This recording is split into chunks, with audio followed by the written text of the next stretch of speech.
PSC ഡയറിയിലേക്ക് സ്വാഗതം. നമ്മളിന്നിവിടെ പഠിക്കാൻ പോകുന്നത് സുപ്രധാന നിയമങ്ങളിലെ ലോക്പാൽ, ലോകായുക്ത എന്നീ ടോപ്പിക്കാണ്. കേരള PSC അടുത്തിടെ പബ്ലിഷ് ചെയ്ത 65ാം വാർഷിക വിശേഷാൽ പതിപ്പിൽ കൊടുത്തിട്ടുള്ള വിവരങ്ങളാണ് നമ്മളിവിടെ പഠിക്കാൻ പോകുന്നത്. ഇതേ പുസ്തകത്തിലെ കോൺസ്റ്റിറ്റ്യൂഷൻ, അതുപോലെ പ്രസ്താവന ചോദ്യങ്ങൾ ഉൾപ്പെടുന്ന പ്രധാന സബ്ജക്റ്റുകളുടെ ക്ലാസ് ഓൾറെഡി പ്ലേലിസ്റ്റ് ക്രിയേറ്റ് ചെയ്തിട്ടുണ്ട്. അതുകൂടി കാണാൻ ശ്രമിക്കുക. മെയ് 11 നടക്കുന്ന ഡിഗ്രി പ്രിലിംസ് പരീക്ഷയ്ക്ക് വേണ്ടിയിട്ടുള്ള ഒരു കോച്ചിങ്, ലൈവ് ക്ലാസ് ഉൾപ്പെടെയുള്ള ടെലഗ്രാമിലെ ലൈവ് ക്ലാസ് ഉൾപ്പെടെയുള്ള കോച്ചിങ് നമ്മൾ വാട്സപ്പ് ഗ്രൂപ്പിലും അതുപോലെ ടെലഗ്രാമിലുമായിട്ട് നടക്കുന്നുണ്ട്. അതിൻ്റെ ലിങ്ക് ഡിസ്ക്രിപ്ഷൻ ബോക്സിൽ കൊടുത്തിട്ടുണ്ട്. താല്പര്യമുള്ളവർ ആ ലിങ്ക് വഴി ജോയിൻ ചെയ്യുക. അപ്പോൾ നമുക്ക് ഇന്നത്തെ ആദ്യത്തെ ടോപ്പിക്കിലേക്ക് പോകാം. ലോക്പാൽ എന്നാണ് ആദ്യത്തെ ടോപ്പിക്ക്. അപ്പോൾ ഈ ചാനൽ ആദ്യമായിട്ടാണ് കാണുന്നതെങ്കിൽ നിങ്ങൾ സബ്സ്ക്രൈബ് ചെയ്യുക, ബെല്ലൈക്കൺ എനേബിൾ ചെയ്യുക. അപ്പോൾ ലോക്പാൽ, നമുക്ക് ആ ലോക്പാലിലേക്ക് പോകാം. എന്താണ് ലോക്പാൽ, അതേപോലെ ലോകായുക്ത എന്നറിഞ്ഞിരിക്കണം. പേരുകൊണ്ട് രണ്ട് പേര് വ്യത്യസ്തമാണെന്നേ ഉള്ളൂ, പക്ഷേ കാര്യം ഒന്ന് തന്നെയാണ്. ലോക്പാൽ എന്ന് പറഞ്ഞാലും ലോകായുക്ത എന്ന് പറഞ്ഞാലും അത് ഒരേ ഉദ്ദേശത്തിന് വേണ്ടിയിട്ട് ക്രിയേറ്റ് ചെയ്തിട്ടുള്ള രണ്ട് പോസ്റ്റാണ്, ലോക്പാൽ പോസ്റ്റും ലോകായുക്ത പോസ്റ്റും. അപ്പോൾ എന്താണ് ലോക്പാൽ എന്ന് പറഞ്ഞാൽ, ഭരണതലത്തിലും ഉദ്യോഗസ്ഥ തലത്തിലും രാഷ്ട്രീയ തലത്തിലുമുള്ള അഴിമതിക്ക് തടയിടാൻ ദേശീയ തലത്തിൽ രൂപം നൽകിയിട്ടുള്ള സമിതിയാണ് ലോക്പാൽ. അപ്പോൾ ലോക്പാൽ എന്ന് പറയുന്നത് ദേശീയ തലത്തിലുള്ള അഴിമതി തടയുന്നതിനുള്ള ഒരു സംവിധാനമാണ് ലോക്പാൽ എന്ന് പറയുന്നത്. ഇതേപോലെ തന്നെ സംസ്ഥാന തലത്തിലേക്ക് അഴിമതി തടയാൻ വേണ്ടിയിട്ടുള്ള സംവിധാനമാണ് ലോകായുക്ത എന്ന് പറയുന്നത്. അതായത് രണ്ടും കാര്യം ഒന്ന് തന്നെ, ഉദ്ദേശം ഒന്ന് തന്നെ. പേര് മാത്രം കേന്ദ്രത്തിലാകുമ്പോൾ അത് ലോക്പാൽ എന്നും, നമ്മുടെ സംസ്ഥാനത്തിലാകുമ്പോൾ അതിൽ സംസ്ഥാനങ്ങളിലേക്ക് വരുമ്പോൾ അത് ലോകായുക്ത എന്ന പേരിലും അറിയപ്പെടുന്നേ ഉള്ളൂ. ഉദ്ദേശം ഒന്ന് തന്നെയാണ്. ഒന്നുകൂടി പറയാൻ വ്യക്തമായി കേൾക്കുക. ഭരണതലത്തിലും ഉദ്യോഗസ്ഥ തലത്തിലും രാഷ്ട്രീയ തലത്തിലുമുള്ള അഴിമതിക്ക് തടയിടാൻ ദേശീയ തലത്തിൽ രൂപം നൽകിയിട്ടുള്ള സമിതിയാണ് ലോക്പാൽ. അതേപോലെ ഭരണതലത്തിലും ഉദ്യോഗസ്ഥ തലത്തിലും രാഷ്ട്രീയ തലത്തിലുമുള്ള അഴിമതിക്ക് തടയിടാൻ സംസ്ഥാന തലത്തിൽ രൂപം നൽകിയിട്ടുള്ള സമിതിയാണ് ലോകായുക്ത എന്ന് പറയുന്നത്. അപ്പോൾ ലോക്പാലും ലോകായുക്തയും മനസ്സിലാകും. കേന്ദ്രത്തിലാണെങ്കിൽ ലോക്പാൽ, സംസ്ഥാനങ്ങളിൽ അത് ലോകായുക്ത എന്നറിയപ്പെടുന്നു. അപ്പം നമുക്കിനി ഇത് കാര്യം മനസ്സിലായല്ലോ. അപ്പം നമുക്കിനി ആദ്യത്തെ പോയിന്റിലേക്ക് നമുക്ക് കടക്കാം. ഇവിടെ ആദ്യത്തെ പോയിന്റ് പറയുന്നത് ജൻ ലോക്പാൽ ബിൽ അവതരിപ്പിക്കണം എന്നാവശ്യപ്പെട്ട് 2011 ന്യൂഡൽഹിയിലെ ജന്തർ മന്ദറിൽ നിരാഹാര സമരം നടത്തിയ സാമൂഹിക പ്രവർത്തകനാണ് അണ്ണാ ഹസാരെ എന്ന വ്യക്തി. അപ്പോൾ ഇത് നമ്മൾ ആ 2011 അല്ലേ, നിങ്ങൾ സ്കൂളിൽ പഠിക്കുന്ന കാലത്താണെങ്കിൽ നിങ്ങളത് കേട്ടിട്ടുണ്ടാവുന്നൊരു വിവരമാണ് അല്ലേ. ജൻ ലോക്പാൽ ബിൽ അവതരിപ്പിക്കണം എന്നാവശ്യപ്പെട്ട് 2011 ന്യൂഡൽഹിയിലെ ജന്തർ മന്ദറിൽ നിരാഹാര സമരം നടത്തിയ സാമൂഹിക പ്രവർത്തകനാണ് അണ്ണാ ഹസാരെ എന്ന് പറയുന്നത്. അടുത്തൊരു പോയിന്റ് നോക്കാം. ആദ്യമായി പാർലമെന്റിൽ ലോക്പാൽ ബിൽ അവതരിപ്പിച്ച വർഷം 1968ആണ്. നമ്മളിൽ പലരും ജനിച്ചിട്ട് പോലും ഇല്ലല്ലേ. 1968 ആദ്യമായി പാർലമെന്റിൽ ലോക്പാൽ ബിൽ അവതരിപ്പിച്ച വർഷം 1968ആണ്. ഈ ഒരു ഇയർ നോക്കി വെക്കണം, 1968ആണ്. ഇനി ആദ്യത്തെ ജൻ ലോക്പാൽ ബിൽ പാർലമെന്റിൽ അവതരിപ്പിച്ചത് ശാന്തിഭൂഷണാണ് 1968. അപ്പോൾ ആദ്യമായി പാർലമെന്റിൽ ലോക്പാൽ ബിൽ അവതരിപ്പിച്ചത് 68ലാണ്, ശാന്തിഭൂഷണാണ് അല്ലേ. അടുത്തൊരു പോയിന്റ്, പാർലമെന്റിന്റെ ഏത് സഭയിലാണ് ജൻ ലോക്പാൽ ബിൽ പരാജയപ്പെട്ടത്? അത് രാജ്യസഭയിലാണ്. പാർലമെന്റിന്റെ ഏത് സഭയിലാണ് ജൻ ലോക്പാൽ ബിൽ പരാജയപ്പെട്ടത്? രാജ്യസഭയിൽ. ലോകത്ത് ആദ്യമായി ഓംബുഡ്സ്മാൻ സംവിധാനം നിലവിൽ വന്ന രാജ്യം സ്വീഡനിലാണ് ആദ്യമായിട്ട് ഓംബുഡ്സ്മാൻ നിലവിൽ വരുന്നത്. ലോകത്ത് ആദ്യമായി ഓംബുഡ്സ്മാൻ സംവിധാനം നിലവിൽ വന്ന രാജ്യം സ്വീഡനാണ്. ഈ ഓംബുഡ്സ്മാൻ എന്ന് പറയുന്നതും അഴിമതി തടയുന്ന ഒരു സംവിധാനമാണ്. അത് മാത്രമല്ല നമുക്ക് ഒരു പരാതി, ഇപ്പോൾ ബാങ്കിങ് ഓംബുഡ്സ്മാൻ ഉണ്ട്. അപ്പോൾ ബാങ്കിങ് രംഗത്ത് എന്തെങ്കിലും പരാതികളുണ്ട്, അതൊക്കെ പരിഹരിച്ച് തരുന്നൊരു സംവിധാനമാണ് ആ ഓംബുഡ്സ്മാൻ എന്ന് പറയുന്നത്. ബാങ്കിങ് ഓംബുഡ്സ്മാൻ RBI ആണ് അത് ആ പോസ്റ്റ് ക്രിയേറ്റ് ചെയ്യുന്നതെന്നൊക്കെ, അതിൻ്റെ നിയന്ത്രണം എന്നൊക്കെ നമ്മൾ പഠിച്ചിട്ടുണ്ട് നമ്മുടെ എക്കണോമിക്സ് ക്ലാസ്സിൽ. പാർലമെന്ററി കമ്മീഷണർ എന്ന പേരിൽ, ആ പേര് നോക്കുക, പാർലമെന്ററി കമ്മീഷണർ പേര് നോക്കുക. പാർലമെന്ററി കമ്മീഷണർ എന്ന പേരിൽ ഓംബുഡ്സ്മാൻ സംവിധാനം നിലവിൽ വന്ന ആദ്യ കോമൺവെൽത്ത് രാജ്യമാണ് ന്യൂസിലൻഡ്. അത് 1962. അപ്പോൾ ലോകത്ത് ആദ്യമായി ഓംബുഡ്സ്മാൻ സംവിധാനം നിലവിൽ വന്ന രാജ്യം ഏതാണ്? സ്വീഡൻ, 1809. ഇനി പാർലമെന്ററി കമ്മീഷണർ എന്ന പേരിൽ ഓംബുഡ്സ്മാൻ സംവിധാനം നിലവിൽ വന്ന ആദ്യ കോമൺവെൽത്ത് രാജ്യം ഏതെന്ന് ചോദിച്ചാൽ അത് ന്യൂസിലൻഡാണ്. ലോക്പാലും ലോകായുക്തയും രൂപവത്കരിക്കാൻ നിർദ്ദേശിച്ച് മൊറാർജി ദേശായി അധ്യക്ഷനായ ഒന്നാം ഭരണപരിഷ്കാര കമ്മീഷൻ പ്രധാനമന്ത്രി ഇന്ദിരാഗാന്ധിക്ക് റിപ്പോർട്ട് നൽകിയത് 1966 ഒക്ടോബർ 20. അപ്പോൾ ശ്രദ്ധയോടെ കേൾക്കുക.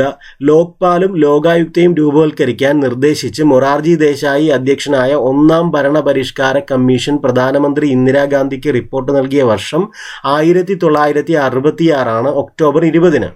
2010 കേന്ദ്ര സർക്കാർ തയ്യാറാക്കിയ ലോക്പാലിന്റെ കരട് ബില്ല് അഴിമതി തടയാൻ അപര്യാപ്തമാണ് എന്നാരോപിച്ച് അഴിമതി വിരുദ്ധ പ്രവർത്തകർ രൂപവത്കരിച്ച സംഘടനയാണ് ഇന്ത്യ എഗെയിൻസ്റ്റ് കറപ്ഷൻ എന്ന സംഘടന, അല്ലെ?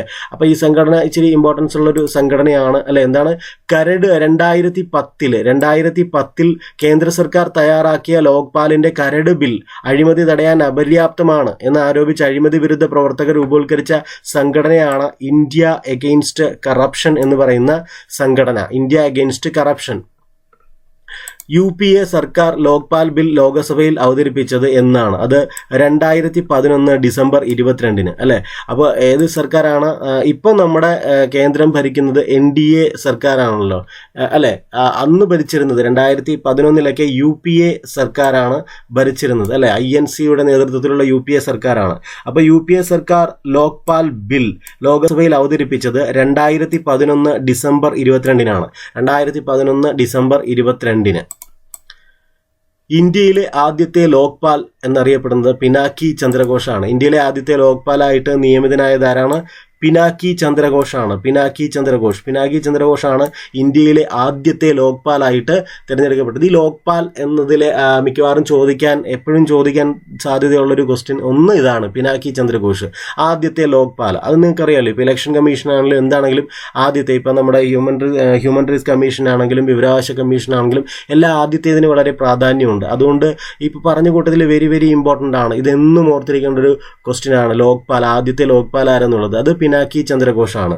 ആദ്യ ലോക്പാലിനെ നിയമിച്ച രാഷ്ട്രപതി ആരാണ്? അത് നമ്മുടെ രാംനാഥ് കോവിന്ദ്. അപ്പോൾ പിനാക്കി ചന്ദ്രഘോഷിന്റെ ഒപ്പം തന്നെ നമ്മൾ രാംനാഥ് കോവിന്ദിനെയും പഠിക്കുക. അദ്ദേഹമാണ് ആദ്യത്തെ ലോക്പാലിനെ നിയമിച്ച രാഷ്ട്രപതി, രാംനാഥ് കോവിന്ദ്. ലോക്പാൽ ബിൽ രാജ്യസഭ പാസാക്കിയത് 2013 ഡിസംബർ 17. ലോക്പാൽ ബിൽ രാജ്യസഭ പാസാക്കിയത് 2013 ഡിസംബർ 17. ലോക്പാൽ ബിൽ ലോകസഭ പാസാക്കിയത് 2013 ഡിസംബർ 18. ഞാൻ പലപ്പോഴും ശ്രദ്ധിച്ചിട്ടുണ്ട് ഈ ലോക്പാൽ ബിൽ രാജ്യസഭ പാസാക്കി ലോകസഭ പാസാക്കിയെന്ന്. പക്ഷേ ഇത് അങ്ങനെ ഒരു പരീക്ഷയ്ക്ക് ലോകസഭ പാസാക്കിയെന്നോ രാജ്യസഭ പാസാക്കിയെന്നോ ചോദിച്ച് ഞാൻ കണ്ടിട്ടില്ല. പകരം രാഷ്ട്രപതി ഒപ്പുവെച്ചതെന്ന് ചോദിക്കാറുണ്ട്, അതേപോലെ പാർലമെന്റ് അംഗീകരിച്ചതെന്ന് ചോദിക്കാറുണ്ട്, നിലവിൽ വന്നതെന്ന് എന്ന് ചോദിക്കാറുണ്ട്. അപ്പോൾ ഈ 3 രീതിയിലും ഉള്ള ചോദ്യങ്ങളുടെ ഉത്തരം ആ ഡേറ്റ് സഹിതം പഠിച്ചു വെക്കുന്നത് നല്ലതാണ്. അല്ലാതെ ലോക്പാൽ ബിൽ രാജ്യസഭ പാസ്സാക്കുന്നതും ലോകസഭ പാസ്സാക്കുന്നതും ഒക്കെ ഒരു നോർമൽ പ്രൊസീജിയറാണ്. പക്ഷെ അത് എന്നാണ് രാഷ്ട്രപതി ഒപ്പുവെക്കുന്നത്, എന്നാണ് പാർലമെന്റ് അംഗീകരിക്കുന്നത്, എന്നാണ് നിലവിൽ വരുന്നത്, ഈ 3 കാര്യങ്ങൾ വളരെ പ്രധാനപ്പെട്ടതാണ്. അതുകൊണ്ട് ഈ ലോക്പാൽ ബില്ലിൽ രാഷ്ട്രപതി ഒപ്പുവെച്ചത് ഇമ്പോർട്ടൻ്റ് ആണ്. എന്നാണ് അത്? 2014 ജനുവരി 1. 2014 ജനുവരി 1 ലോക്പാൽ ബില്ലിൽ രാഷ്ട്രപതി ഒപ്പുവെച്ചത് എന്നാണ്? 2014 ജനുവരി 1. 2014 ജനുവരി 1. ലോക്പാൽ ആൻഡ് ലോകായുക്താസ് ആക്ട് 2013 നിലവിൽ വന്നത് 2014 ജനുവരി 16. അപ്പോൾ നോക്കുക, ലോക്പാൽ ബില്ലിൽ രാഷ്ട്രപതി ഒപ്പുവെച്ചത് എന്നാണ്? അത് 2014 ജനുവരി 1 ഒപ്പുവെക്കുകയും 2014 ജനുവരി 16 2ആഴ്ചയ്ക്കുള്ളിൽ, അല്ലെ? ജനുവരി 16 എന്ത് സംഭവിച്ചു? ലോക്പാൽ ആൻഡ് ലോകായുക്താസ് ആക്ട് 2013, അങ്ങനെയാണ് ഈ ആക്ട് അറിയപ്പെടുന്നത് കേട്ടോ. Lokpal and Lokayuktas act 2013 2013. അത് നിലവിൽ വരുന്നത് 2014 ജനുവരി 16. അതിൽ രാഷ്ട്രപതി ഒപ്പുവെച്ചിട്ടുള്ളത് എപ്പോഴാണ്? അത് 2014 ജനുവരി 1. ജനുവരി 1. ലോക്പാൽ ആൻഡ് ലോകായുക്താസ് ആക്ടിൽ ഒപ്പുവെച്ച രാഷ്ട്രപതി ആരെന്ന് ചോദിച്ചാൽ അത് പ്രണബ് മുഖർജിയാണ്. നമ്മൾ നേരത്തെ പിടിച്ച ഒരു രാഷ്ട്രപതിയിലുണ്ട്. അതെന്താ സംഭവം? അത് ആദ്യത്തെ ലോക്പാലിനെ നിയമിച്ചത്, ആദ്യത്തെ ലോക്പാൽ ആരാണ്? പിനാക്കി ചന്ദ്രഘോഷാണ്. അദ്ദേഹത്തെ നിയമിച്ചതാണ് നമ്മുടെ രാംനാഥ് കോവിന്ദ്. ഇവിടെ പറയുന്നത് ലോക്പാൽ ആൻഡ് ലോകായുക്താസ് ആക്ടിലാണ്. ആക്ടിൽ ഒപ്പുവെച്ച രാഷ്ട്രപതി ആരാണ്? പ്രണബ് മുഖർജിയാണ്. ലോക്പാൽ ആൻഡ് ലോകായുക്താസ് ആക്ടിൽ ഒപ്പുവെച്ച രാഷ്ട്രപതി പ്രണബ് മുഖർജിയാണ്. ഇനി ലോക്പാൽ സ്ഥാപിതമായത് 2019 മാർച്ച് 19 വളരെ ഇമ്പോർട്ടൻ്റ് ആയിട്ടുള്ളൊരു ഡേറ്റ് ആണ് 2019 മാർച്ച് 19. അപ്പോൾ അതിൽ ഇത്രയേ ഉള്ളൂ ഓർത്തിരിക്കേണ്ട. ഇപ്പോൾ ഈ 3 ഡേറ്റ് പറഞ്ഞതിൽ ഓർത്തിരിക്കേണ്ട ഡേറ്റ് ഒന്നുകൂടി ഒന്ന് പറയാമെന്ന് നോക്കി വെക്കുക. 3 ഡേറ്റ് പറഞ്ഞല്ലോ, അതിൽ കൃത്യമായിട്ട് നമ്മൾ അറിഞ്ഞിരിക്കേണ്ട ഒരു ഡേറ്റ് എന്ന് പറയുന്നത് ഏതൊക്കെയാണെന്ന് കൃത്യമായിട്ട് പറഞ്ഞില്ല. അതിലൊന്ന്, ലോക്പാൽ ബില്ലിൽ രാഷ്ട്രപതി ഒപ്പുവെച്ചത്. ഇത് ഇമ്പോർട്ടൻ്റ് ആണ്. രാഷ്ട്രപതി ഒപ്പുവെച്ചതെന്നാണ്. അത് 2014 ജനുവരി 1 2014 ജനുവരി 1. ഇനി ലോക്പാൽ ആൻഡ് ലോകായുക്താസ് ആക്ട് 2013 നിലവിൽ വന്നത്. അത് ഇമ്പോർട്ടൻ്റ് ആണ്. നിലവിൽ രാഷ്ട്രപതി ഒപ്പുവെച്ചതുപോലെ തന്നെ നിലവിൽ വന്നതെന്ന് അത് ഇമ്പോർട്ടൻ്റ് ആണ്. 2014 ജനുവരി 16 അപ്പോൾ ജനുവരി 1 ഒപ്പുവെച്ചു, ജനുവരി 14 ആക്ട് നിലവിൽ വന്നു. ഇനി ലോക്പാൽ ആൻഡ് ലോകായുക്താസ് ആക്ടിൽ ഒപ്പുവെച്ച രാഷ്ട്രപതി ആരാണ്? അത് പ്രണബ് മുഖർജിയാണ് അല്ലേ. ഇനിയിപ്പോൾ ലോക്പാൽ സ്ഥാപിതമായതെന്ന് ചോദിച്ചു കഴിഞ്ഞാൽ അത് 2019 മാർച്ച് 19 അപ്പോൾ ഒന്ന് നോക്കണം. നമ്മുടെ രാഷ്ട്രപതി ഒപ്പുവയ്ക്കുന്നു 2014 ജനുവരി 1, പിന്നെ അത് നിലവിൽ വരുന്നത് 2014 ജനുവരി 16. പക്ഷേ ലോക്പാൽ സ്ഥാപിതമാകുന്നത് എന്നാണ് ചോദ്യമെങ്കിൽ അത് 2019 കേട്ടോ. 2019 മാർച്ച് 19 അല്ലേ. അതായത് ശരിക്കും പറഞ്ഞാൽ ഈ നിയമം 2014 ജനുവരി 16 നിലവിൽ വരുന്നുണ്ട് അല്ലേ. നിലവിൽ വന്നിട്ടുണ്ടെങ്കിലും അതിൻ്റെ ബാക്കിയുള്ള നിയമപരമായ നൂലാമാലകളും മറ്റു കാര്യങ്ങളും ഒക്കെ മാറ്റി 2019 മുതലാണ് ശരിക്കും വർക്കിങ്ങിലേക്ക് വരുന്നത്. ലോക്പാൽ സ്ഥാപിതമാകുന്നത് 2019 മാർച്ച് 19 അപ്പോഴാണ് നമ്മുടെ ആദ്യത്തെ നമ്മുടെ ലോക്പാലായിട്ട് ആരാ വരുന്നത്? പിനാക്കി ചന്ദ്രഘോഷ്, അദ്ദേഹത്തിനെ രാംനാഥ് കോവിന്ദ് അല്ലേ നിയമിക്കുന്നതൊക്കെ 2019 2014 നിലവിൽ വന്നുവെങ്കിലും 2019 മാർച്ച് 19 വന്നപ്പോഴാണ് അത് വർക്കിങ്ങിലേക്ക് വന്നത്. ഇന്ത്യയിലെ രണ്ടാമത്തെ ലോക്പാൽ പ്രദീപ് കുമാർ മൊഹന്തിയാണ്. PK മൊഹന്തി അല്ലേ. പ്രദീപ് കുമാർ മൊഹന്തി. ലോക്പാലിൻ്റെ ആസ്ഥാനം എവിടെയാണെന്ന് ചോദിച്ചാൽ അത് ന്യൂഡൽഹിയാണ്. ഞാൻ കുറച്ച് ഇതെടുത്ത് പഠിപ്പിക്കുന്നത് ഈ ഒരു ടോപ്പിക് എന്ന് പറയുന്നത് എല്ലാവർക്കും ഇഷ്ടമായിരിക്കുന്ന ഒരു ടോപ്പിക്കൊന്നും അല്ല. പിന്നെ നമ്മൾ പഠിക്കേണ്ടതെന്ന് വിചാരിച്ചിട്ടാണ്. പിന്നെ പെട്ടെന്ന് ദഹിക്കുമോന്നും അറിയില്ല. അതുകൊണ്ടാണ് ഞാൻ ഇച്ചിരി സ്ലോ ആയിട്ട് പോകുന്നത്, റിപ്പീറ്റ് ചെയ്ത് പറയുന്നത്. അതൊരു ബോറായിട്ട് എടുക്കണമെന്നില്ല. ഇനി അതിൻ്റെ പേരിൽ കമൻ്റ് ഒന്നും ചെയ്യണ്ട. എല്ലാവർക്കും മനസ്സിലാകണമല്ലോ. നിങ്ങൾ ക്ലാസ് കാണുന്ന പല ഭൗതിക തലത്തിലുള്ള ആൾക്കാരാണ്. എല്ലാവർക്കും മനസ്സിലാകണമല്ലോ. അതുകൊണ്ടാണ് ചിലപ്പോൾ റിപ്പീറ്റ് ചെയ്ത് ചില കാര്യങ്ങൾ ഒന്നിലധികം തവണ റിപ്പീറ്റ് ചെയ്യുന്നത്. ലോക്പാലിൻ്റെ ആസ്ഥാനം എന്ന് പറയുന്നത് ന്യൂഡൽഹിയാണ്. ലോക്പാൽ എന്ന പദത്തിൻ്റെ ഉപജ്ഞാതാവ് LM സിംഗ്വിയാണ്. ലോക്പാലിൻ്റെ ആസ്ഥാനം ന്യൂഡൽഹി. ലോക്പാൽ എന്ന പദത്തിൻ്റെ ഉപജ്ഞാതാവ് LM സിംഗ്വി. കേന്ദ്ര സർക്കാരിലും അനുബന്ധ സംവിധാനങ്ങളിലുമുള്ള അഴിമതി ആരോപണങ്ങൾ അന്വേഷിക്കാൻ ചുമതലപ്പെട്ട സംവിധാനമാണ് ലോക്പാൽ എന്ന് പറയുന്നത്. നമ്മൾ തുടക്കത്തിലേ പറഞ്ഞു അല്ലെ. എന്താണ് ലോക്പാൽ എന്നത് ഒരു കേന്ദ്ര സർക്കാർ ലെവലിലുള്ളൊരു സ്ഥാപനമാണ്. അതായത് കേന്ദ്ര സർക്കാരിലും അനുബന്ധ സംവിധാനങ്ങളിലും. ഇവിടെയാണെന്ന് വെച്ചാൽ ലോക്പാലിൻ്റെ വർക്കിംഗ് ഏരിയ എന്ന് പറയുന്നത് കേന്ദ്ര സർക്കാരിലും അനുബന്ധ സംവിധാനങ്ങളിലുമുള്ള അഴിമതി ആരോപണങ്ങൾ അന്വേഷിക്കാൻ ചുമതലപ്പെട്ട സംവിധാനമാണ് ലോക്പാൽ എന്ന് പറയുന്നത്. ഇനി ലോക്പാലിലെ അംഗങ്ങൾക്ക് പദവി ഒഴിഞ്ഞ് എത്ര വർഷം കഴിഞ്ഞാലാണ് തിരഞ്ഞെടുപ്പുകളിൽ മത്സരിക്കാൻ പാടുള്ളത്? അതായത് അവർ പദവി ഒഴിഞ്ഞ് 5 വർഷം കഴിയണം. 5 വർഷം കഴിഞ്ഞിട്ടാണ് അവർക്ക് തിരഞ്ഞെടുപ്പിൽ മത്സരിക്കാൻ കഴിയുക. ലോക്പാലിലെ അംഗങ്ങൾക്ക് പദവി ഒഴിഞ്ഞിട്ട് 5 വർഷം കഴിഞ്ഞാലാണ് അവർക്ക് തിരഞ്ഞെടുപ്പുകളിൽ മത്സരിക്കാൻ കഴിയുന്നത്. ലോക്പാൽ എല്ലാ വർഷവും ആർക്കാണ് റിപ്പോർട്ട് സമർപ്പിക്കുന്നത്? നല്ലൊരു ചോദ്യമാണ്. ലോക്പാൽ എല്ലാ വർഷവും ആർക്കാണ് റിപ്പോർട്ട് സമർപ്പിക്കുന്നത്? അത് രാഷ്ട്രപതിക്കാണ്. ഇവിടെ സിമ്പിൾ ലോജിക്ക് മതി ഇത് മനസ്സിലാക്കാൻ. ഇത് ചോദിക്കാൻ പറ്റുന്ന ചോദ്യമാണ്. കാരണം നിങ്ങൾ കാണാറുണ്ടോ, ഇപ്പോൾ എല്ലാവരും പരീക്ഷകളിൽ തുടർച്ചയായിട്ട് ഇത് ചോദിക്കാറുണ്ട്. അവരുടെ റിപ്പോർട്ട് സമർപ്പിക്കുന്നത് ആർക്കാണ്? സംസ്ഥാന മനുഷ്യാവകാശ കമ്മീഷൻ റിപ്പോർട്ട് സമർപ്പിക്കുന്നത് ആർക്കാണ്? അതേപോലെ വിവരാവകാശ കമ്മീഷൻ റിപ്പോർട്ട് സമർപ്പിക്കുന്നത് ആർക്കാണ്? ഇതൊക്കെ നമ്മൾ കാണാറുള്ളതാണ്. അതേപോലെ തന്നെ ഒരു ചോദ്യമാണ് ഇവിടെയും വരാം. ലോക്പാൽ എല്ലാ വർഷവും ആർക്കാണ് റിപ്പോർട്ട് സമർപ്പിക്കുന്നത്? രാഷ്ട്രപതിക്കാണ് അല്ലേ. രാഷ്ട്രപതിക്കാണ്. കാരണം വെച്ചാൽ പറയാം, ഇപ്പോൾ ലോക്പാൽ എന്ന് പറയുന്നത് കേന്ദ്ര സർക്കാരിൻ്റെ അഴിമതി പോലും അന്വേഷിക്കാൻ കഴിയുന്ന ഒരാളാണ് ലോക്പാൽ എന്ന് പറയുന്നത്. അപ്പോൾ അവർക്കെതിരെ ഒരു റിപ്പോർട്ട് ഉണ്ടെങ്കിൽ കേന്ദ്ര സർക്കാരിന് തന്നെ ആ റിപ്പോർട്ട് കൊടുക്കാൻ പറ്റും. അങ്ങനെ കൊടുത്താൽ എന്തായിരിക്കും അവസ്ഥ അല്ലേ. അപ്പോൾ അത് നമുക്ക് ലോജിക് ലെവലിൽ ചിന്തിച്ചാൽ തന്നെ മനസ്സിലാകും. ഇപ്പോൾ കേന്ദ്ര സർക്കാരിൻ്റെ അത് എന്ത് തലത്തിലാണെങ്കിലും കേന്ദ്ര സർക്കാരിൻ്റെ ആണെങ്കിലും രാഷ്ട്രീയമാണെങ്കിലും അഴിമതി അന്വേഷിക്കാൻ കെൽപ്പുള്ള ഒരാളാണ് ലോക്പാൽ. എന്നിട്ട് അവരെക്കുറിച്ച് അന്വേഷിച്ച അവരെക്കുറിച്ചുള്ളൊരു കുറ്റപത്രമൊക്കെ അവർക്ക് തന്നെ കൊടുക്കുക എന്ന് പറഞ്ഞാൽ പിന്നെ അവർക്ക് തിരുത്താൻ പറ്റത്തില്ലേ? അപ്പോൾ ഒരിക്കലും അത് നമ്മുടെ ലോജിക് ലെവലിൽ ചിന്തിച്ചാൽ തന്നെ മനസ്സിലാകും അത് ശരിയായിട്ടുള്ളൊരു നടപടിയല്ല അല്ലേ. അതുകൊണ്ട് ലോക്പാൽ എല്ലാ വർഷവും ആർക്കായിരിക്കും റിപ്പോർട്ട് കൊടുക്കുക? അത് ഉറപ്പായിട്ടും രാഷ്ട്രപതിക്കായിരിക്കും അല്ലേ. അപ്പോൾ കേന്ദ്ര സർക്കാരിനും മേളിലുള്ളത് രാഷ്ട്രപതിയാണ് ഒഫീഷ്യലി അല്ലേ. അപ്പോൾ എന്ത് ചെയ്യും? രാഷ്ട്രപതിക്കായിരിക്കും ആ ഒരു റിപ്പോർട്ട് കൊടുക്കുക. അപ്പം അങ്ങനെ ലോജിക് ലെവലിൽ ചിന്തിച്ചാൽ തന്നെ മനസ്സിലാകും. ചെയർപേഴ്സൺ ഉൾപ്പെടെ ലോക്പാൽ പാനലിലെ ആകെ അംഗങ്ങളുടെ എണ്ണം 9 പേരാണ് കേട്ടോ. 9 പേര് ലോക്പാൽ ഉൾപ്പെടെ. അത് നല്ലൊരു പോയിന്റാണ്. ഇവരുടെ അംഗസംഖ്യ എത്രയാണെന്ന് ചോദിച്ചാൽ ലോക്പാൽ പാനലിലെ ആകെ അംഗങ്ങളുടെ എണ്ണം 9 പേരാണ്. ആകെ 9 പേരാണ്. 9 പേര് അംഗങ്ങളുടെ എണ്ണം 9 പേരാണ്. ലോക്പാൽ എന്ന സംസ്കൃത പദത്തിന്റെ അർത്ഥം ജനങ്ങളുടെ, ലോക്പാൽ എന്നാണല്ലോ, ജനങ്ങളുടെ സംരക്ഷകൻ എന്നാണ്. ജനങ്ങളുടെ സംരക്ഷകൻ എന്നാണ് ആ സംസ്കൃത വാക്കിന്റെ അർത്ഥം. ജനങ്ങളുടെ സംരക്ഷകൻ എന്നാണ്. ജനങ്ങളുടെ സംരക്ഷകൻ ലോക്പാൽ സമിതിയുടെ അധ്യക്ഷനോ അംഗമോ ആകുന്ന വ്യക്തിയുടെ ഏറ്റവും കുറഞ്ഞ പ്രായമാണ്. കണ്ട, അവിടെ ഒരു പ്രായം പറയുന്നുണ്ട്. ഏറ്റവും കുറഞ്ഞ പ്രായം 45 വയസ്സെങ്കിലും ഉണ്ടാകണം ലോക്പാൽ ആകണമെങ്കിൽ അല്ലേ.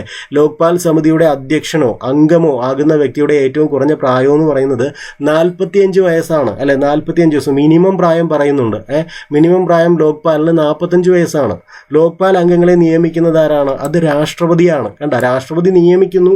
രാഷ്ട്രപതിക്കാണ് റിപ്പോർട്ട് കൊടുക്കേണ്ടതും. ലോക്പാൽ സമിതിയുടെ അല്ലെങ്കിൽ അധ്യക്ഷന്റെ അല്ലെങ്കിൽ അംഗത്തിന്റെ കാലാവധി എന്ന് പറയുന്നത് 5 വർഷവും 70 വയസ്സുമാണ്. അപ്പോൾ ഒരു ലോക്പാൽ സമിതിയുടെ അധ്യക്ഷന്റെ അല്ലെങ്കിൽ അംഗത്തിന്റെ കാലാവധി എന്ന് പറയുന്നത് 5 വർഷം അല്ലെങ്കിൽ 70 വയസ്സാണ്. 5 വർഷം അല്ലെങ്കിൽ 70 വയസ്സ് ലോക്പാൽ 5 വർഷം അല്ലെങ്കിൽ 70 വയസ്സ്. ലോക്പാൽ ചെയർപേഴ്സൺ രാജിക്കത്ത് നൽകേണ്ടത് രാഷ്ട്രപതിക്കാണ്. അപ്പോൾ ഇവരെ നിയമിക്കുന്നത് ആരാണ്? നിയമിക്കുന്നത് രാഷ്ട്രപതിയാണ് അല്ലെ. അതേപോലെ റിപ്പോർട്ട് സമർപ്പിക്കുന്നത് രാഷ്ട്രപതിക്കാണ്. ഇനി ഇവർക്ക് ലോക്പാലിന് രാജിക്കത്ത് കൊടുക്കണം എന്നുണ്ടെങ്കിൽ അത് ആർക്ക് കൊടുക്കണം? രാഷ്ട്രപതിക്ക് കൊടുക്കണം. ലോക്പാലായി നിയമിക്കപ്പെടുന്നതിനുള്ള ഉയർന്ന പ്രായപരിധി പറയുന്നുണ്ട്. അത് 70 വയസ്സാണ്. അപ്പം മിനിമം ഏജ് എന്ന് പറയുന്നത് എത്രയാണ് നമ്മൾ പറഞ്ഞത്? 45 വയസ്സാണ്. മിനിമം ഏജ് 45 വയസ്സും ലോക്പാലിന്റെ ഉയർന്ന ഏജ് എന്ന് പറയുന്നത് 70 വയസ്സുമാണ്. ഉയർന്ന പ്രായം എന്ന് പറയുന്നത് 70 വയസ്സുമാണ്. അപ്പം നമുക്ക് ബാക്കിയുള്ളൊരു പോയിന്റ് കൂടെ നോക്കാം. നിങ്ങൾക്ക് ഇപ്പോൾ ഇത് പ്രയോജനപ്പെടുന്നുണ്ടെങ്കിൽ നിങ്ങൾ തീർച്ചയായിട്ടും ലൈക്ക് ചെയ്യണം വീഡിയോയ്ക്ക്. എല്ലാവരും കാണുന്നുണ്ട്, പക്ഷേ ലൈക്ക് വളരെ കുറവാണ്. അതേപോലെ ഷെയറും ചെയ്യണം. എങ്കിലേ ഞാനെടുക്കുന്ന എഫർട്ട് എല്ലാ ആൾക്കാരിലേക്കും എത്തണം. ചാനൽ റേറ്റിംഗിലേക്കും വരണമെങ്കിൽ നിങ്ങളുടെ ലൈക്കും ഷെയറും കമൻറ്റും ഒക്കെ അത്യാവശ്യമാണ്. ഇതിപ്പോൾ നിയമനിർമ്മാണ സഭകളോ അംഗബലോ ആണ്. ഇതിപ്പോൾ നമ്മൾ പഠിച്ചുകൊണ്ടിരിക്കുന്ന ലോക്പാൽ അല്ലേ. അത് കഴിഞ്ഞിട്ട് നമുക്ക് ഇതിലേക്ക് നോക്കാം. നമുക്ക് ലോക്പാൽ തീർക്കാം. അപ്പോൾ ലോക്പാലിൻ്റെ ബാക്കി വിവരങ്ങളാണ്. അപ്പോൾ ലോക്പാലിലെ അംഗങ്ങൾ 9 പേരുണ്ടെന്ന് പറഞ്ഞു അല്ലേ. ചെയർമാനാണെങ്കിലും മറ്റംഗമാണെങ്കിലും കാലാവധി 5 വർഷവും 70 വയസ്സെന്ന് പറഞ്ഞു. അതേപോലെ മിനിമം ഏജ് നമ്മൾ പറഞ്ഞു 45 വയസ്സാണ് മിനിമം ഏജ്. മാക്സിമം ഏജ് 70 വയസ്സാണ്. ഇനി ലോക്പാലിനെ തിരഞ്ഞെടുക്കുന്ന ഒരു സെലക്ഷൻ കമ്മിറ്റി ഉണ്ട്. ആ സെലക്ഷൻ കമ്മിറ്റിയിലെ അംഗങ്ങളുടെ എണ്ണവും 5 ആണ് അല്ലേ. അപ്പോൾ ലോക്പാലിൻ്റെ കാലാവധി 5 വർഷമാണ്.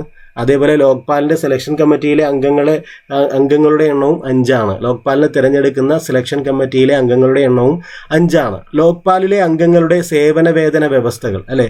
ലോക്പാലിലെ അംഗങ്ങളുടെ സേവന വേതന വ്യവസ്ഥകൾ ഏത് പദവിക്ക് തുല്യമാണ്? അത് സുപ്രീം കോടതി ജഡ്ജിയുടെ പദവിക്ക് തുല്യമാണ്. കണ്ട, സുപ്രീം കോടതി ജഡ്ജിയുടെ പദവിക്ക് തുല്യമാണത്. ലോക്പാലിലെ അംഗങ്ങളുടെ സേവന വേതന വ്യവസ്ഥകൾ സുപ്രീം കോടതി ജഡ്ജിയുടെ പദവിക്ക് തുല്യമാണ്. ഇവരുടെ സേവന വേതന വ്യവസ്ഥകൾ. പ്രധാനമന്ത്രിക്കെതിരെ അന്വേഷണം നടത്താൻ ലോക്പാൽ ഫുൾ ബെഞ്ചിൽ എത്ര പേരുടെ പിന്തുണ വേണം? 3/2 പേരുടെ പിന്തുണ വേണം. കണ്ട, നോക്കിയ പ്രധാനമന്ത്രിക്കെതിരെ വരെയുള്ള അന്വേഷണങ്ങൾ ഇവർക്ക് അന്വേഷിക്കാൻ പറ്റും. പ്രധാനമന്ത്രിക്കെതിരെ വരെയുള്ള അഴിമതി അന്വേഷണങ്ങൾ നടത്താൻ പറ്റും. മനസ്സിലായോ? അപ്പോൾ അതുകൊണ്ടാണ് പറഞ്ഞത്, ഇപ്പം അങ്ങനെയൊക്കെ ഉള്ളൊരു അഴിമതിക്കെതിരെയൊക്കെ ഒരു റിപ്പോർട്ട് ഉണ്ടെങ്കിൽ അത് പ്രധാനമന്ത്രിക്ക് തന്നെ അല്ലെങ്കിൽ പ്രധാനമന്ത്രി ഹെഡായിട്ടുള്ള കേന്ദ്രമന്ത്രിസഭയ്ക്ക് കൊടുക്കാൻ പറ്റുമോ? അത് നമ്മൾ ലോജിക്കലി ചിന്തിച്ചാൽ തന്നെ അറിയാം. അതൊക്കെ കൊണ്ടാണ് എന്ത് ചെയ്യുന്നത്, റിപ്പോർട്ട് നമ്മുടെ പ്രസിഡന്റിനാണ് കൊടുക്കേണ്ടത്. അപ്പോൾ അതൊരു ലോജിക് ലെവലിൽ നമുക്ക് ചിന്തിച്ചാൽ കിട്ടും. അപ്പോൾ പ്രധാനമന്ത്രിക്കെതിരെ അന്വേഷണം നടത്താൻ ലോക്പാൽ ഫുൾ ബെഞ്ചിൽ എത്ര പേരുടെ പിന്തുണ വേണം? അങ്ങനെ പെട്ടെന്നൊന്നും ചെന്നിട്ട് അന്വേഷിക്കാൻ പറ്റില്ല. എന്ത് ചെയ്യണം? ഇവർ ലോക്പാൽ 9 പേരുണ്ട്. അവർ മീറ്റിംഗ് കൂടിയിട്ട് അവർ എത്ര ഭൂരിപക്ഷം ഉണ്ടെങ്കിലേ പ്രധാനമന്ത്രിക്കെതിരെ അന്വേഷണം നടത്താൻ കഴിയുകയുള്ളൂ? 2/3 ഭൂരിപക്ഷം അല്ലേ? മൊത്തം അംഗങ്ങളുടെ 9 പേരുണ്ട്. മൊത്തം അംഗങ്ങളുടെ 2/3 ഭൂരിപക്ഷം എന്ന് പറയുന്നത് മൊത്തം അംഗങ്ങൾ 9 പേരുണ്ടെങ്കിൽ അത് 3 അല്ലേ? 2 എന്ന് പറയുമ്പോൾ 6 പേരുടെ ഭൂരിപക്ഷം ഉണ്ടാവണം അല്ലേ? 2 എന്ന് പറയുന്നത് അങ്ങനെയല്ലേ? 6 പേരുടെ ഭൂരിപക്ഷം ഉണ്ടാകണം. അപ്പോൾ മിനിമം പ്രധാനമന്ത്രിക്കെതിരെ അന്വേഷണം നടത്താൻ ലോക്പാൽ ഫുൾ ബെഞ്ചിൽ എത്ര പേരുടെ പിന്തുണ വേണം? 2/3 പേരുടെ. ഫുൾ ബെഞ്ചിലാണ് 2/3 പേരുടെ പിന്തുണ വേണം. ഞാനതൊരു ഇതായിട്ട് നിങ്ങൾക്ക് പെട്ടെന്ന് മനസ്സിലാകാൻ വേണ്ടിയിട്ട് അങ്ങനെ പറഞ്ഞു എന്നേ ഉള്ളൂ. 2/3 അല്ലെ 9 പേരാണ്, 6 പേരുടെ എന്ന് പറഞ്ഞേ ഉള്ളൂ. ഞാനിവിടെ പങ്കുവയ്ക്കുന്ന വിവരങ്ങൾ അല്ലെങ്കിൽ പുസ്തകത്തിൽ പറയുന്ന വിവരങ്ങൾ നിങ്ങൾക്ക് നമ്മൾ പങ്കുവെച്ചുകൊണ്ടിരിക്കുന്നതിൽ റാങ്ക് ഫയലിലെ പോയിന്റുമായിട്ട് എന്തെങ്കിലും വ്യത്യാസം കാണുകയാണെങ്കിൽ നിങ്ങൾ കമൻറ്റ് ചെയ്ത് അറിയിക്കുക. സാധ്യതയുണ്ട് നമ്മുടെ ഇപ്പോൾ PSC നമ്മൾ പഠിച്ചുകൊണ്ടിരിക്കുന്ന പുസ്തകത്തിലേതും റാങ്ക് ഫയലിലേത് വിവരങ്ങളുമായിട്ട് മിസ്മാച്ച് ചെയ്യാനുള്ള സാധ്യതകളൊക്കെ ഉണ്ട്. അങ്ങനെ ഉണ്ടെങ്കിൽ നിങ്ങളത് അറിയിക്കുക, കമൻറ്റ് ചെയ്ത് അറിയിക്കുക. അടുത്തൊരു പോയിന്റ് നമുക്ക് നോക്കാം. ലോക്പാൽ നിയമത്തിൽ ലോക്പാൽ രൂപവൽക്കരണത്തെക്കുറിച്ച് പ്രതിപാദിക്കുന്ന സെക്ഷൻ ഏതെന്നാണ്. അത് 3ാമത്തെ സെക്ഷനാണ്. ലോക്പാൽ നിയമത്തിൽ ലോക്പാൽ രൂപവൽക്കരണത്തെക്കുറിച്ച് അല്ലെ ഒരു ലോക്പാൽ കോൺസ്റ്റിറ്റ്യൂഷൻ ഒരു ലോക്പാൽ രൂപീകരിക്കണം എന്ന് പറയുന്ന ആ ഒരു സെക്ഷൻ എപ്പോഴും നമുക്കറിയാം. ബെയർ ആക്ട് പഠിക്കുമ്പോൾ ബെയർ ആക്ടിൽ ഇങ്ങനെയുള്ള സെക്ഷൻ എപ്പോഴും വരുന്നത് 3ാമത്തെ സെക്ഷനിലായിരിക്കും. ഞാൻ നിങ്ങൾക്ക് വിവരാവകാശ നിയമത്തെ സംബന്ധിച്ചുള്ളൊരു ക്ലാസ് എടുക്കാൻ, അതും ബെയർ ആക്ട് വെച്ചിട്ട് തന്നെ എടുക്കാൻ ഞാൻ പ്രിപ്പയർ ചെയ്തുകൊണ്ടിരിക്കുകയാണ്. ആ ക്ലാസ് നിങ്ങൾ ഒന്നും കണ്ടില്ലെങ്കിലും ആ വിവരാവകാശത്തിൻ്റെ ക്ലാസ് നിങ്ങൾക്ക് കാണണം. അതുകൊണ്ടുള്ള ഗുണം ഒരു ബെയർ ആക്ടിൽ ഇതെങ്ങനെയാണ് വരുന്നതെന്നും ഓരോ സെക്ഷൻ രൂപപ്പെടുന്നതെന്നും എങ്ങനെയെന്നും നിങ്ങൾക്ക് കൃത്യമായിട്ട് മനസ്സിലാകും. പിന്നീട് ഈ സെക്ഷൻ 3 മിക്കവാറും ഇമ്പോർട്ടൻ്റ് ആയിട്ടുള്ളൊരു സെക്ഷനാണ്. അപ്പോൾ അതെങ്ങനെയാണ് ആ സെക്ഷൻ 3 എന്ന് കേട്ടാലേ നമുക്ക് മനസ്സിലാകും എന്താണ് ഉദ്ദേശിക്കുന്നത്. അതേപോലെ ചാപ്റ്റർ 1 എന്താണ്, ചാപ്റ്റർ 2 എന്താണ്, ഇതൊക്കെ നമുക്ക് കൃത്യമായിട്ട് മനസ്സിലാകും. അതുകൊണ്ട് വിവരാവകാശ നിയമത്തിൻ്റെ ആ ക്ലാസ് ഞാൻ ഉടനെ അപ്ലോഡ് ചെയ്യാം. നിങ്ങളത് എന്ത് വില കൊടുത്തും അല്ലെങ്കിൽ എത്ര സമയം മാറ്റി വെച്ചിട്ടാണെങ്കിലും അത് ഒന്നും കണ്ടില്ലെങ്കിൽ ആ ഒരു ക്ലാസ് നിങ്ങൾ കൃത്യമായിട്ട് കണ്ടാൽ നിങ്ങൾക്ക് ഫ്യൂച്ചറിലേക്ക് അതൊരു ഐഡിയ നിങ്ങൾക്ക് കിട്ടും. ഇനി ആ ക്ലാസ്സിൻ്റെ സ്റ്റൈൽ നിങ്ങൾക്ക് ഇഷ്ടപ്പെട്ടാൽ അതേ രീതിയിൽ മറ്റ് ആക്റ്റും എടുക്കാൻ പറ്റും. അപ്പോൾ ലോക്പാൽ നിയമത്തിൽ ലോക്പാൽ രൂപവൽക്കരണത്തെക്കുറിച്ച് പ്രതിപാദിക്കുന്ന സെക്ഷൻ എന്ന് പറയുന്നത് 3ാമത്തെ സെക്ഷനാണ്. ലോക്പാലിൻ്റെ ഘടനയിൽ ജുഡീഷ്യൽ നോൺ ജുഡീഷ്യൽ അംഗങ്ങൾ ഏത് അനുപാതത്തിലാണുള്ളത്? 50% 50% അല്ലെ 50%. ലോക്പാലിൻ്റെ ഘടനയിൽ ജുഡീഷ്യൽ അംഗങ്ങൾ എത്ര പേര്? 50%. നോൺ ജുഡീഷ്യൽ അംഗങ്ങൾ എത്ര പേര്? 50% വീതം ഉണ്ടാകും. അടുത്തൊരു പോയിന്റ് നമുക്ക് നോക്കാം. പ്രധാനമന്ത്രി ലോക്സഭയിലെ പ്രതിപക്ഷ നേതാവ്, ലോക്സഭാ സ്പീക്കർ, സുപ്രീം കോടതി ചീഫ് ജസ്റ്റിസ് എന്നിവരെ കൂടാതെ ലോക്പാൽ സെലക്ഷൻ കമ്മിറ്റിയിൽ ഉൾപ്പെടുന്ന അംഗം ആരാണ്? അത് നിയമവിദഗ്ധനാണ് അല്ലേ? നമ്മൾ പറഞ്ഞു എത്ര പേരാണുള്ളതെന്ന് പറഞ്ഞു. 5 പേരാണ് ലോക്പാലിൻ്റെ സെലക്ഷൻ കമ്മിറ്റിയിലുള്ളത് അല്ലേ? 5 പേരാണ് ലോക്പാലിൻ്റെ സെലക്ഷൻ കമ്മിറ്റിയിലുള്ളത്. അതിൽ 1ാമത്തെ ആൾ പ്രധാനമന്ത്രിയാണ്. പിന്നെ ലോകസഭയിലെ പ്രതിപക്ഷ നേതാവ് ഉണ്ടായിരിക്കും. അപ്പോൾ പ്രധാനമന്ത്രിയും ലോകസഭയിലെ പ്രതിപക്ഷ നേതാവുമുണ്ട്. പിന്നെ ലോകസഭാ സ്പീക്കർ ഉണ്ടാവും, ലോകസഭാ സ്പീക്കർ.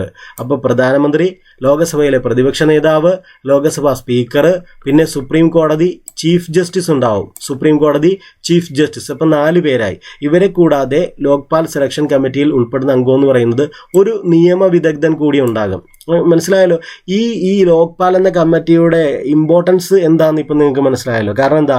അതായത് പ്രധാനമന്ത്രിക്കെതിരെ പോലുമുള്ള അഴിമതികൾ അന്വേഷിക്കാൻ കെൽപ്പുള്ള അല്ലെങ്കിൽ കപ്പാസിറ്റി ഉള്ള അല്ലെങ്കിൽ പവറുള്ള ഒരു പോസ്റ്റാണ് ലോക്പാൽ എന്ന് പറയുന്നത് അല്ലേ? അപ്പോൾ കേന്ദ്ര സർക്കാരിൻ്റെ, ഇപ്പം പ്രധാനമന്ത്രി മാത്രമല്ല, ആ കേന്ദ്ര സർക്കാരിൻ്റെ, അത് ആരുടെ ആണെങ്കിലും, കേന്ദ്ര സർക്കാരിൻ്റെ ആണെങ്കിലും അതുമായി ബന്ധപ്പെട്ട മറ്റ് കാര്യങ്ങളിലെ ആണെങ്കിലും അഴിമതികളും അല്ലെ മറ്റ് കാര്യങ്ങളെല്ലാം അന്വേഷിക്കാൻ വരെ നിയമപരമായി പവറുള്ള ഒരു പോസ്റ്റാണ് ലോക്പാൽ എന്ന് പറയുന്നത്. അപ്പോൾ അത്തരത്തിലൊരു ലോക്പാലിനെ നിയമിക്കുമ്പോൾ ആ നിയമിക്കപ്പെടുന്ന സെലക്ഷൻ കമ്മിറ്റിയിൽ ആരൊക്കെ ഉണ്ടാവണം?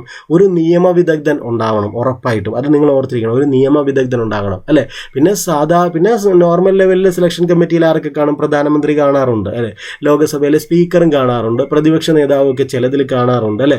ഇപ്പോൾ അതിൻ്റെ കൂടെ സുപ്രീം കോടതി ചീഫ് ജസ്റ്റിസും ഉണ്ട്. അപ്പോൾ ഒരു നിയമവിദഗ്ധനുണ്ട്. ഇങ്ങനെ 5 പേരടങ്ങുന്ന ഒരു സെലക്ഷൻ കമ്മിറ്റിയാണ് ലോക്പാലിനെ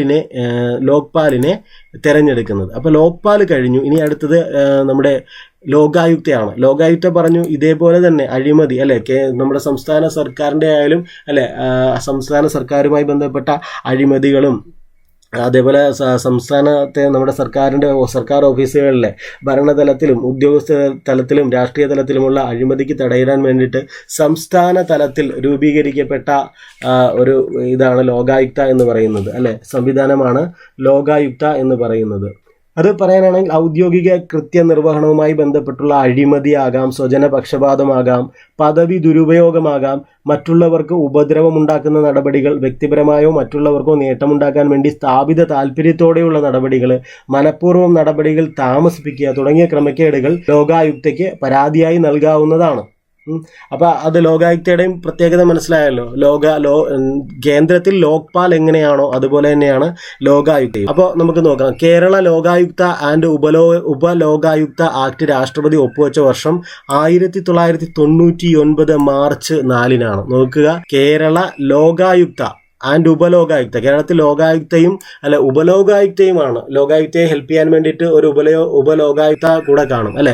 അങ്ങനെ കേരള ലോകായുക്ത ആൻഡ് ഉപലോകായുക്ത ആക്ട് രാഷ്ട്രപതി ഒപ്പുവെച്ച വർഷം 1999 മാർച്ച് 4-ആണ്. 1999 മാർച്ച് 4 വളരെ ഇമ്പോർട്ടൻ്റ് ആണ് കേരളത്തിൽ.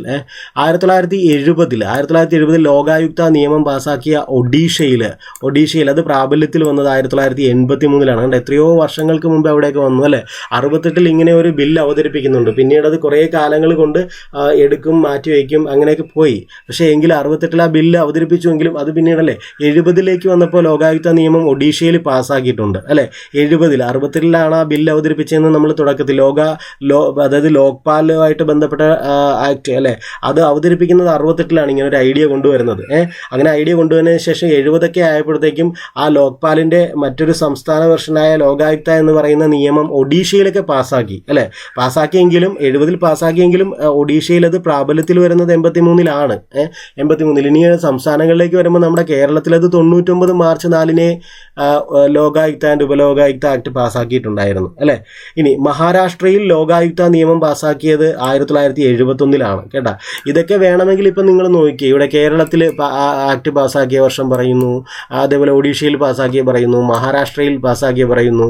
ഇതൊക്കെ സ്റ്റേറ്റ്മെൻ്റായിട്ട് നാളെ നിങ്ങളുടെ മുന്നിലേക്ക് എത്താവുന്ന ചില പോയിന്റുകളാണ് കേട്ടോ. സ്റ്റേറ്റ്മെൻ്റായിട്ട് നാളെ എത്താം. ഇത് കൊടുക്കുകയാണ്. കേരള ലോകായുക്ത ഉപലോകായുക്ത ആയിട്ട് രാഷ്ട്രപതി ഒപ്പുവെച്ച വർഷം 1999 മാർച്ചിൽ. താഴെ തന്നിരിക്കുന്നതിൽ തെറ്റായ കണ്ടുപിടിക്കാമെന്ന് പറഞ്ഞു കൊടുക്കാം. എന്നിട്ട് ഇതിലേതെങ്കിലും ഒരു വർഷം തെറ്റിച്ചു കൊടുക്കാൻ പാടില്ലേ. അപ്പോൾ ഇത് കൃത്യമായിട്ട് തന്നെ മനസ്സിലാക്കി വെക്കുക. 1970 ലോകായുക്ത നിയമം പാസ്സാക്കിയ ഒഡീഷയിൽ അത് പ്രാബല്യത്തിൽ വരുന്ന വർഷം 1983-ആണ്. 83. മഹാരാഷ്ട്രയിൽ ലോകായുക്ത നിയമം പാസ്സാക്കിയത് 71-ലാണ്. അതായത് 70 ഒഡീഷയിലും 71 മഹാരാഷ്ട്രയിലും. 70 പാസ്സാക്കിയ നിയമം നിലവിൽ വരുന്നത് ഒഡീഷയിൽ 83-ലും. ഇനി മഹാരാഷ്ട്ര ലോകായുക്ത നിലവിൽ വന്ന വർഷം ഏതെന്ന് ചോദിച്ചാൽ 72 അല്ലേ. 72 ഒക്ടോബർ 25-നാണ്.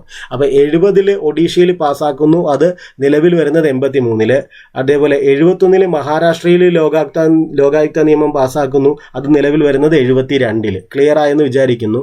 മുഖ്യമന്ത്രിയും നിയമസഭാ സ്പീക്കറും കൂടാതെ ലോകസഭ ആരൊക്കെയുണ്ട്? മുഖ്യമന്ത്രിയും നിയമസഭാ സ്പീക്കറും കൂടാതെ ലോകായുക്തയെ നിയമിക്കുന്നതിന് ഗവർണർ കൂടിയാലോചന നടത്തേണ്ട പദവി ഏതാണ്? അത് നിയമസഭാ പ്രതിപക്ഷ നേതാവുമായിട്ടാണ്. അപ്പോൾ ആരൊക്കെയാണ്? ആ സെലക്ഷൻ കമ്മിറ്റിയുടെ കാര്യമാണ് പറയുന്നത്. അതായത് ഒരു ലോകായുക്തയെ നിയമിക്കുന്നതിന്, അതായത് സെലക്ട് ചെയ്യുന്നതിന് ഗവർണർ ആരൊക്കെയായിട്ടാണ് കൂടിയാലോചന നടത്തേണ്ടത്? മുഖ്യമന്ത്രിയും നിയമസഭാ സ്പീക്കറും നിയമസഭാ പ്രതിപക്ഷ നേതാവുമായിട്ടാണ് ഗവർണർ കൂടിയാലോചന നടത്തേണ്ടത്. മുഖ്യമന്ത്രിയും നിയമസഭാ സ്പീക്കറും നിയമസഭാ പ്രതിപക്ഷ നേതാവുമായിട്ടാണ് ഗവർണർ കൂടിയാലോചന നടത്തേണ്ടത്. ഉപലോകായുക്ത രാജിക്കത്ത് സമർപ്പിക്കുന്നത് ആർക്കാണ്? അത് ഗവർണർക്കാണ്. ഉപലോകായുക്ത രാജിക്കത്ത് സമർപ്പിക്കേണ്ടത് ഗവർണർക്കാണ്. സംസ്ഥാന തലത്തിൽ പൊതുപ്രവർത്തകർക്കും ഉദ്യോഗസ്ഥർക്കും എതിരെയുള്ള കേസുകൾ കൈകാര്യം ചെയ്യുന്ന സ്ഥാപനമാണ് ലോകായുക്ത എന്ന് പറയുന്നത്. സംസ്ഥാന തലത്തിൽ പൊതുപ്രവർത്തകർക്കും ഉദ്യോഗസ്ഥർക്കും എതിരെയുള്ള കേസുകൾ കൈകാര്യം ചെയ്യുന്ന പൊതുപ്രവർത്തകർ എന്ന് വെച്ചാൽ രാഷ്ട്രീയ പ്രവർത്തകരും, സംസ്ഥാന തലത്തിൽ പൊതുപ്രവർത്തകർക്കും ഉദ്യോഗസ്ഥർക്കും എതിരെയുള്ള കേസുകൾ കൈകാര്യം ചെയ്യുന്ന സ്ഥാപനമാണ് ലോകായുക്ത നിയമം പാസ്സാക്കിയ ആദ്യ ഇന്ത്യൻ സംസ്ഥാനം ഏതെന്ന് ചോദിച്ചാൽ അത് ഒഡീഷയാണ്. ഒഡീഷ നമ്മളിപ്പോൾ പഠിച്ചു. എപ്പോഴാണ്? 1970 എന്ന് നമ്മൾ പഠിച്ചു അല്ലേ. 70 നിയമം പാസ്സാക്കി. ലോകായുക്ത നിയമം 83 ഒഡീഷയിൽ നിലവിൽ വന്നു. അതേപോലെ 71 മഹാരാഷ്ട്രയിൽ പാസ്സാക്കി. 72 നിലവിൽ വന്നു. ഇവിടെ പറയുന്നു ലോകായുക്ത നിയമം പാസ്സാക്കിയ ആദ്യ ഇന്ത്യൻ സംസ്ഥാനം ഏതാണ്? അത് ഒഡീഷയാണ്. ലോകായുക്ത നിയമം പാസ്സാക്കിയ ആദ്യ ഇന്ത്യൻ സംസ്ഥാനം ഏതെന്ന് ചോദിച്ചാൽ അത് ഒഡീഷയാണ്. അതേപോലെ ലോകായുക്ത നിയമം വന്ന ആദ്യ ദക്ഷിണേന്ത്യൻ സംസ്ഥാനം ഏതെന്ന് ചോദിച്ചാൽ അത് ആന്ധ്രാപ്രദേശാണ്. ആന്ധ്രാപ്രദേശിൽ 1983 നിലവിൽ വരുന്നത്. ആന്ധ്രാപ്രദേശിൽ 1983. അപ്പോൾ ഇത്രയും കാര്യങ്ങൾ നിങ്ങൾക്ക് മനസ്സിലായെന്ന് വിചാരിക്കുന്നു. തീരാറായിട്ടുണ്ട്, കുറച്ചേ ഉള്ളൂ ലോകായുക്ത. അടുത്തൊരു പോയിന്റ് നോക്കാം. ലോകായുക്ത രാജിക്കത്ത് സമർപ്പിക്കേണ്ടത് ആർക്കാണ്? ഗവർണർക്ക്. ലോകായുക്ത രാജിക്കത്ത് സമർപ്പിക്കേണ്ടത് ഗവർണർക്കാണ്. ലോകായുക്ത വാർഷിക റിപ്പോർട്ട് സമർപ്പിക്കേണ്ടത് ആർക്കാണ്? അതും ഗവർണർക്കാണ്. ഇത് നമുക്കറിയാം അല്ലെ, വാർഷിക റിപ്പോർട്ട് ഇമ്പോർട്ടൻ്റ് ആയിട്ടുള്ളൊരു പോയിന്റ് ആണ്. ഇപ്പോൾ ലോകായുക്ത എന്ന് പറഞ്ഞാൽ തന്നെ സംസ്ഥാനങ്ങളിലെ അഴിമതിയെക്കുറിച്ച് അല്ലെ, സംസ്ഥാനങ്ങളിലെ പൊതുപ്രവർത്തകരാണെങ്കിലും ഉദ്യോഗസ്ഥരാണെങ്കിലും അവർക്കെതിരെയുള്ള അഴിമതി അന്വേഷിക്കുന്ന ഒരു സംവിധാനമാണ് ലോകായുക്ത എന്ന് പറയുന്നത്. അത്തരത്തിൽ ഒരു അന്വേഷണ റിപ്പോർട്ട് അതേ സർക്കാരിന് തന്നെ കൊടുത്തിട്ട് കാര്യമില്ല. അവരെക്കുറിച്ചുള്ള റിപ്പോർട്ട് അവർക്ക് തന്നെ കൊടുത്തിട്ട് കാര്യമില്ല, കാരണം അതിൽ അവർക്ക് കൈകടത്താൻ പറ്റും. അപ്പം നമുക്ക് ലോജിക്കലി ചിന്തിച്ചാലേ അറിയാം, ഇത്തരത്തിൽ ലോകായുക്തയെ നിയമിച്ചിട്ട് ഒരു അഴിമതി അന്വേഷണമൊക്കെ നടത്തിയിട്ട് ആ റിപ്പോർട്ട് ആർക്ക് കൊടുക്കണം? അത് ഗവർണർക്ക് കൊടുത്തെങ്കിലേ പ്രയോജനമുള്ളൂ. അല്ലാതെ നമുക്ക് ലോജിക്കൽ ലെവലിൽ ചിന്തിച്ചാൽ നമുക്ക് മനസ്സിലാകും. അപ്പോൾ ലോകായുക്തയുടെ വാർഷിക റിപ്പോർട്ട് സമർപ്പിക്കേണ്ടത് ഗവർണർക്കാണ് അല്ലെ, അല്ലാതെ ഇവർ സംസ്ഥാന സർക്കാരിനൊന്നും അല്ല സമർപ്പിക്കേണ്ടത്. ലോകായുക്ത വാർഷിക റിപ്പോർട്ട് സമർപ്പിക്കേണ്ടത് ഗവർണർക്കാണ്. അപ്പോൾ എന്തുകൊണ്ടാണെന്ന് മനസ്സിലായല്ലോ. ലോകായുക്തയുടെ കാലാവധി എന്ന് പറയുന്നത് 5 വർഷമാണ്. ലോകായുക്തയുടെ നമ്മൾ ഇനി കേന്ദ്രത്തിലേക്ക് വരുമ്പോൾ നമ്മുടെ ലോക്പാലിൻ്റെയും കാലാവധി 5 വർഷമായിരുന്നു അല്ലേ. ഇവിടെ ലോകായുക്തയുടെ കാലാവധി, ലോകായുക്ത ആണെങ്കിലും ലോക്പാൽ ആണെങ്കിലും കാലാവധി 5 വർഷമാണ്. ലോകായുക്തയെ നിയമിക്കുന്നത് ഗവർണറാണ്. ലോകായുക്ത രാജിക്കത്ത് സമർപ്പിക്കേണ്ടത് ഗവർണർക്കാണ്. ലോകായുക്തയെയും ഉപലോകായുക്തയെയും പദവിയിൽ നിന്ന് നീക്കം ചെയ്യാൻ ആർക്കാണ് അധികാരമുള്ളത്? അത് സംസ്ഥാന നിയമസഭയ്ക്ക്. ഇവിടെ നോട്ട് ചെയ്യേണ്ട ഒരു പോയിന്റ് ആണ് കേട്ടോ. ഇവരെ നിയമിക്കുന്നത് ഗവർണറാണ്, പക്ഷെ നീക്കം ചെയ്യുന്നത് സംസ്ഥാന നിയമസഭയാണ്. നിയമിക്കുന്നത് ഗവർണറാണ്, നീക്കം ചെയ്യുന്നത് സംസ്ഥാന സഭയാണ്. എന്നാൽ ഇവർ രാജി സമർപ്പിക്കേണ്ടത്, ഇപ്പോൾ ലോകായുക്തയാണെങ്കിലും ഉപലോകായുക്തയാണെങ്കിലും രാജി സമർപ്പിക്കേണ്ടത് ഗവർണർക്കാണ്. അപ്പോൾ ലോകായുക്തയെയും ഉപലോകായുക്തയെയും നിയമിക്കുന്നത് ഗവർണർ, നീക്കം ചെയ്യുന്നത് സംസ്ഥാന നിയമസഭ. അടുത്തൊരു പോയിന്റ് നോക്കാം. ലോകായുക്ത ആൻഡ് ഉപലോകായുക്ത നിയമം പാസാക്കിയ ആദ്യ സംസ്ഥാനമാണ്. ലോകായുക്ത ആൻഡ് ഉപലോകായുക്ത നിയമം പാസാക്കിയ ആദ്യ സംസ്ഥാനം ഏതെന്ന് ചോദിച്ചാൽ അത് മഹാരാഷ്ട്രയാണ് അല്ലെ. അപ്പം നമ്മൾ കുറച്ച് നേരത്തെ ഒരു ഒഡീഷ പഠിച്ചില്ലായിരുന്നു, അതെന്താണ്? അത് ലോകായുക്ത നിയമം പാസാക്കിയ ആദ്യ ഇന്ത്യൻ സംസ്ഥാനം എന്ന് ചോദിച്ചാൽ അത് ഒഡീഷയാണ്. എന്താണ് ലോകായുക്ത എന്ന് മാത്രം? ലോകായുക്ത നിയമം, ലോകായുക്ത ആക്ട്, ലോകായുക്ത നിയമം പാസാക്കിയ ആദ്യ ഇന്ത്യൻ സംസ്ഥാനം എന്ന് ചോദിച്ചാൽ അത് ഒഡീഷയാണ്. ലോകായുക്ത ആൻഡ് ഉപലോകായുക്ത നിയമം പാസാക്കിയ ആദ്യ സംസ്ഥാനം എന്ന് ചോദിച്ചാൽ അത് മഹാരാഷ്ട്രയാണ്. ക്ലിയർ ആയല്ലോ. ലോകായുക്ത നിയമം പാസാക്കിയ ആദ്യ ഇന്ത്യൻ സംസ്ഥാനം ഒഡീഷയും ലോകായുക്ത ആൻഡ് ഉപലോകായുക്ത നിയമം പാസാക്കിയ ആദ്യ സംസ്ഥാനം ഏതെന്ന് ചോദിച്ചാൽ അത് മഹാരാഷ്ട്രയുമാണ്. ഇനി കേരളത്തിൽ ലോകായുക്ത രൂപം കൊണ്ടത് എന്നാണെന്ന് ചോദിച്ചാൽ രൂപം കൊണ്ടത് 1998 നവംബർ 15 അത് കേരളത്തിൽ ലോകായുക്ത നിയമം നിലവിൽ വരുന്നത് 1999 ഇനി president Kerala Lokayukta and Upalokayukta act രാഷ്ട്രപതി ഒപ്പുവെച്ചത് ചോദിച്ചാൽ അത് 1999 മാർച്ച് 4 അല്ലെ. 1999 മാർച്ച് 4 അപ്പൊ ക്ലിയർ ആയെന്ന് വിചാരിക്കുന്നു. കേരളത്തിൽ ലോകായുക്ത രൂപം കൊണ്ടതെന്ന് എന്ന് ചോദിച്ചാൽ 1998 നവംബർ 15 രൂപം കൊണ്ടു.